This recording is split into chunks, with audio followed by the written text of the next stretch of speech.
अगर आप टीचर नहीं बनना चाहते तो भाई ये कोर्स आपके लिए बिल्कुल बेकार है। मैं आपको कहूंगा एमकॉम भूल कर भी मत करो। क्यों? चलिए रीजन देता हूं। तो मैं आपको सजेस्ट करूंगा 2 साल खराब करने से अच्छा है कि आप कोई डिप्लोमा, कोई स्किल बेस्ड वर्क, कोई शॉर्ट टर्म कोर्स या कोई ऐसा कोर्स करें जिसमें आपका करियर बने। स्टूडेंट सबके अपने अपने मत, अपने अपने व्यूज होते हैं। ऐसे ही मेरे भी व्यूज हैं, लेकिन ये व्यूज मैंने ऐसे नहीं बनाए। इसके लिए पर्टिकुलर मेरा एक्सपीरियंस है जो मैंने टीचिंग में 12-13 साल में देखा है, और एज ए कॉमर्स स्टूडेंट मैं खुद भी स्टूडेंट रहा हूँ और मैंने ऑब्जर्व किया है, और कई सारे बच्चों को मैंने डिफीट लेते हुए यानी कि हारते हुए देखा है इन पर्टिकुलर कोर्स से। तो मैं आपको भी सजेस्ट करूंगा।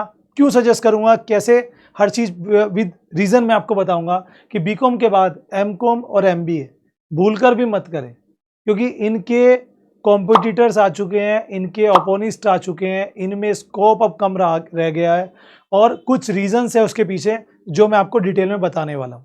तो चलिए वीडियो को स्टार्ट करते हैं। चैनल पर नहीं तो चैनल को सब्सक्राइब कर लीजिए। As a career coach, as a teacher, as a commerce lecturer मैं आपका स्वागत करता हूँ अपने इस चैनल अकाउंटिंग गुरुजी में।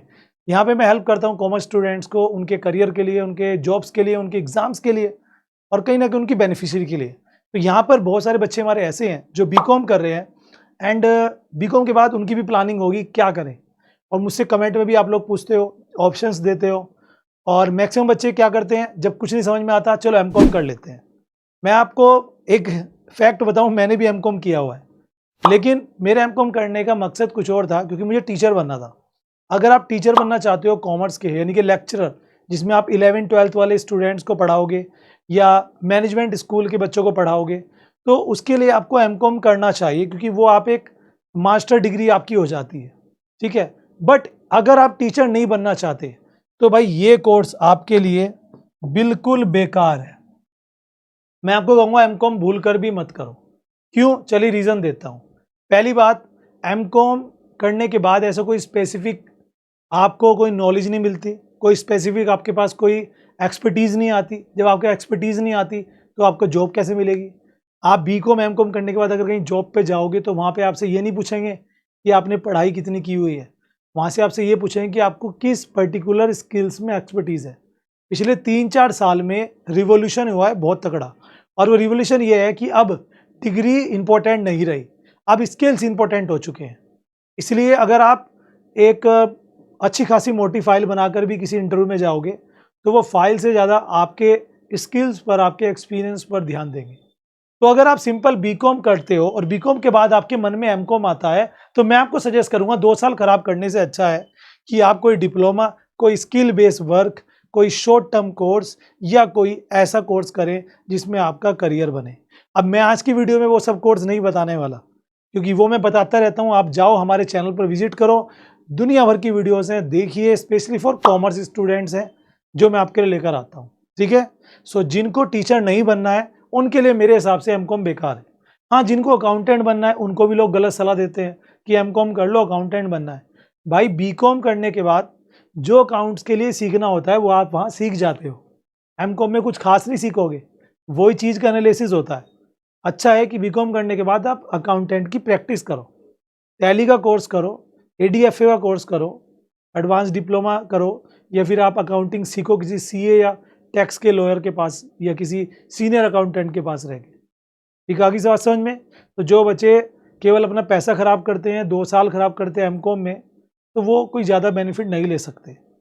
हाँ, अगर आपको पापा की दुकान पे बैठना है, पापा का बिजनेस संभालना है, और उसके लिए सोच रहे हो कि चलो कई रिश्ते वाले आएंगे तो बता दूंगा मैं मास्टर्स किया हुआ हूँ, तो यार उससे अच्छा है आप कहीं कोरस्पोंडेंस एमबीए कर लो।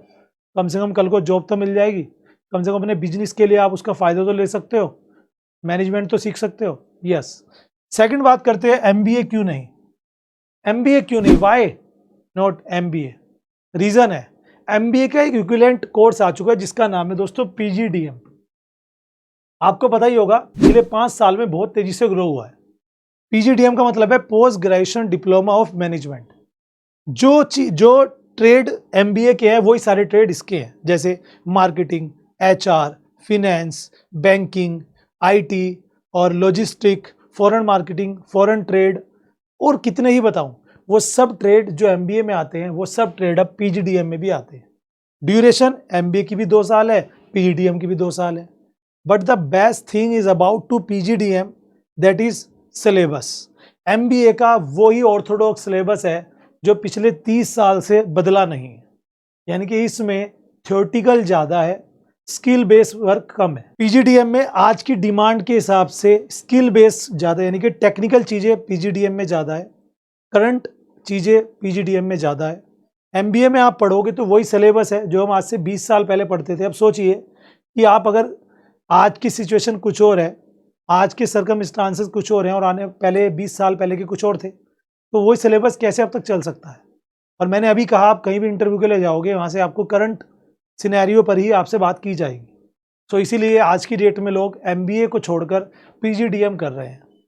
PGDM ऑटोनोमस कॉलेज होते हैं जो मिनिस्ट्री ऑफ एजुकेशन से डायरेक्ट कनेक्टेड होते हैं, उन्हीं का ये कोर्स होता है, ठीक है। और आप अगर MBA करने की सोच रहे हो तो एक बार थोड़ा सा रिसर्च करना। इन दोनों पर मैंने एक डिफरेंस वीडियो बना रखी है, हमारे चैनल पर मिल जाएगी, या मैं आई बटन पे लिंक दे दूंगा, देख लेना। आई होप आपको ये वीडियो देखने के बाद एक क्लैरिटी तो हो ही जाएगी कि मुझे क्या करना चाहिए। और ये 2 कोर्स ऐसे हैं आज की डेट में जिन पे लोग पैसे खराब करते हैं। एक अच्छे कॉलेज से MBA 12-15 लाख रुपए में होता है। तो मैं आपको सजेस्ट करूंगा, अगर MBA करने ही वाले हो तो एक बार क्यों ना PGDM पर नज़र मार ली जाए। ठीक है दोस्तों, वीडियो अच्छी लगे तो लाइक करना। बाकी देखो, सबके अपने अपने व्यूज़ होते हैं, हो सकता है कुछ लोगों को मेरी बात अच्छी ना लगे, लेकिन इसका मतलब ये नहीं है कि मेरी बात अच्छी नहीं है। मेरे अपने व्यूज़ हैं और लोगों के अपने व्यू हो सकते हैं। Thank you.